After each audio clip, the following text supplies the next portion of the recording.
భారతదేశ అత్యున్నత న్యాయస్థానమైన సుప్రీంకోర్టు ఆదేశాలను మేము స్వాగతిస్తూ ఉన్నాం. కోట్లాది మంది భక్తుల మనోభావాలతో ముడిపడి ఉన్న స్వామివారి లడ్డూ కల్తీ వ్యవహారంపై సుప్రీంకోర్టు వేసిన సిట్ ద్వారా నిజాలు బయటకు వస్తాయనే మాకు నమ్మకం, విశ్వాసం ఉంది.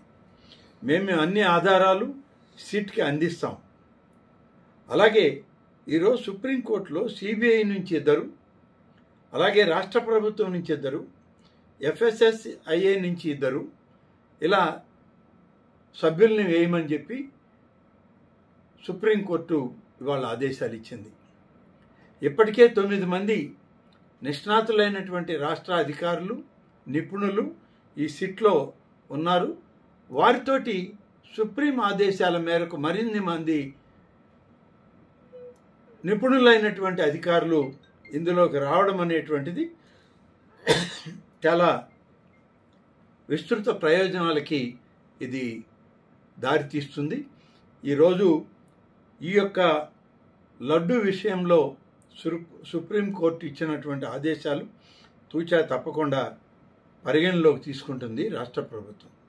సిబిఐ ఎక్కడ కూడా రాష్ట్ర ప్రభుత్వం వేసిన సిట్ మీద తప్పు పట్టడం కానీ, రాష్ట్ర ప్రభుత్వం వేసినటువంటి సిట్ యొక్క ఆలోచన విధానం కానీ వాళ్ళు తప్పు పట్టలేదు. ఇంకా విస్తృతమైనటువంటి విధానంలో దీన్ని పరిశీలన చేయించండి అని చెప్పి మాత్రమే వాళ్ళు చెప్పడం జరిగింది. ఆ విధంగా సిట్ను విస్తృతపరిస్తే ప్రజల మనోభావాలకి తగిలిన గాయం మానేటువంటి పరిస్థితి ఉంది. ప్రజల విశ్వాసం కూడా పెరుగుతుందని చెప్పి మరి సుప్రీంకోర్టు ఆ విధమైన ఆదేశాలు ఇవ్వడం జరిగింది. ప్రజలకు నిజాలు చెప్పాల్సినటువంటి వ్యక్తులు ఇవాళ ప్రజల్ని ఇంకా మోసం చేసే ప్రయత్నం చేస్తూ ఉన్నారు.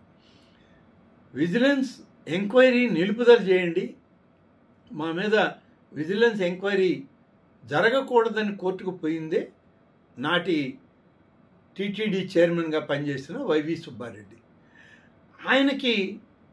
ఆయన ఆలోచనలో తప్పు చేయలేదని అంటే విజిలెన్స్ ఎంక్వైరీని ఎందుకు ఆపమన్నారో, కోర్టుకు ఎందుకు వెళ్ళారో మరి ఆయనే చెప్పాల్సిన అవసరం ఉంది. అలాగే సుప్రీంకోర్టు ఇవాళ తన తీర్పులో వైవి సుబ్బారెడ్డి గారికి ఒక సూచన చేశారు. ప్రజల మనోభావాలతో మీరు ఇబ్బంది పెట్టే పరిస్థితులు తీసుకురావద్దు, అలాగే కోర్టుల్ని రాజకీయ వేదికలుగా మార్చొద్దని చెప్పి వారు చెప్పడం జరిగింది. వైవి సుబ్బారెడ్డి గారు చెప్పాలి ఇవాళ ఎవరి హయాంలో ఏఆర్ ఇండస్ట్రీస్కి నెయ్యి సరఫరా చేసే ఆర్డర్లు ఇచ్చారు, ఎవరు ఏఆర్ కంపెనీని తీసుకొచ్చింది, ఈ కంపెనీకి టెండర్లు ఇవ్వడానికి మీరు ఎన్ని అక్రమాలు చేశారో ఒకసారి చూసుకోండి. టెండర్లలో టర్నోవర్ 250 కోట్లు ఉండాలంటే 150 కోట్లకు కుదించింది మీరే. 800 కిలోమీటర్ల పరిధిలోనే ఈ యొక్క డైరీ ఉండి గీ సరఫరా కావాలి అంటే 1500 కిలోమీటర్లకి విస్తృతపరిచింది మీ హయాంలోనే. అలాగే ఈ క్వాలిటీ వీటి పరిస్థితుల్లో మీరు చేసినటువంటి కార్యక్రమాలు